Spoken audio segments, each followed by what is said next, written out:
When I describe myself as an aggressive constitutionalist, that means that I believe in the Constitution, the Bill of Rights, liberty and freedom and justice. And I've studied history. I've studied the writings of the Founding Fathers. And it's clear you need to aggressively defend liberty and freedom or you'll lose it. I mean, how many times did George Washington and Thomas Jefferson say that? And so that's why I describe myself as an aggressive constitutionalist. People try to describe me as a libertarian, and I do agree with a lot of libertarian ideas and thoughts. But again, that is another label that the media can twist and stereotype. I really am somebody who believes in limited government, private property, and freedom, and the Bill of Rights and Constitution. So that's why I describe myself as an aggressive constitutionalist, is because I aggressively defend the Bill of Rights and Constitution. Because as Barry Goldwater said, extremism in defense of liberty is no vice. My entire work is about shattering the left-right paradigm. 150 years ago, people didn't talk about left or right. They talked about freedom versus tyranny, and tyranny in all its forms, and how the people, as populists, need to take control of their own destiny by controlling their governments. And so I describe myself as a follower of the Magna Carta, of the Declaration of Independence, the Bill of Rights, and Constitution. The left-right system is a way to artificially divide the people and play them off against each other, while the real power structure continues on with their policies of world government.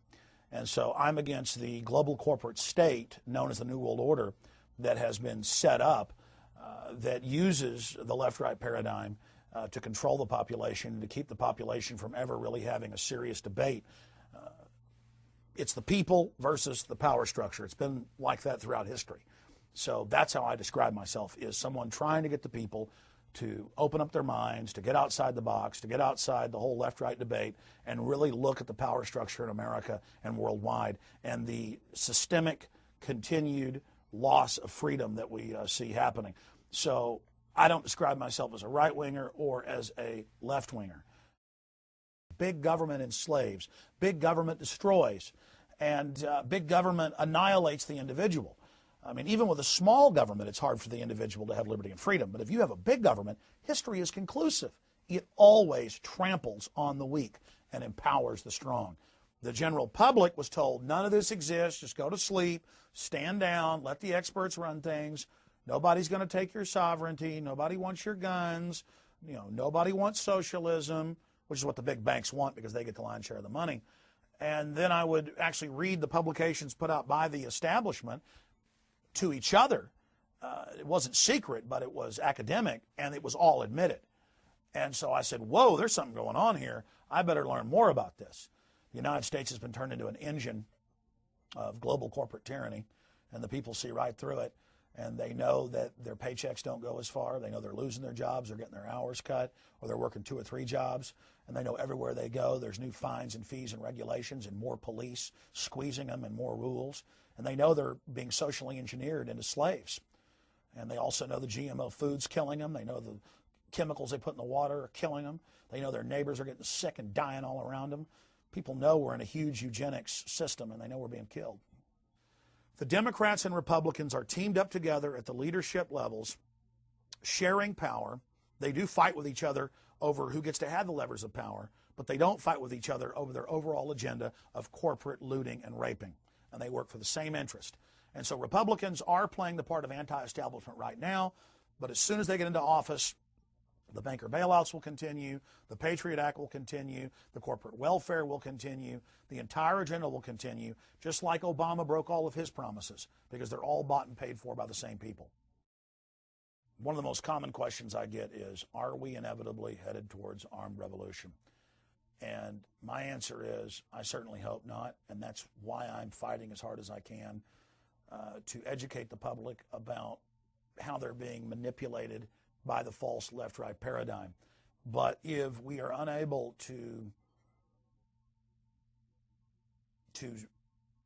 get the government to back off and to convince special interests to take their foot off the gas of tyranny and oppression, it's going to explode. And the system, from all their preparations and all their statements, actually wants it to become violent and wants to use that as the excuse to clamp down and have a real police state in America. And so, no, I don't want armed conflict in this country. And I unfortunately think it's probably going to come to that because the system wants that. And the system's been caught provocateuring and supporting and promoting groups that do that. I support the militia movement, the real militia movement that is in the Constitution and Bill of Rights. And most of the militias that are out there are really good, hardworking people who are concerned about the government and realize the tyrannical threat, and who, a lot of them are former military, who are ready and willing to defend their families, just like the Founding Fathers in 1776 were. There are also some colorful people and some unstable people out there who like to strut around in uniforms, and there are some extremist, nut jobs out there. But 9 times out of 10, when you actually study one of those groups, it's founded and run by feds who are not just infiltrating a group, they go out and create them and try to get them to do something radical so that they can then demonize the general movement of citizens being armed. So I support the militia 100% because it's in the Constitution, it's in the Bill of Rights, it's the Second Amendment. But the media has created a distorted image of what the militia is so that they can try to demonize the entire idea of it. But the media tries to scare us with the militia. They're going to get us. They're terrorists. They're working with extremists. Oh my gosh, they're so horrible.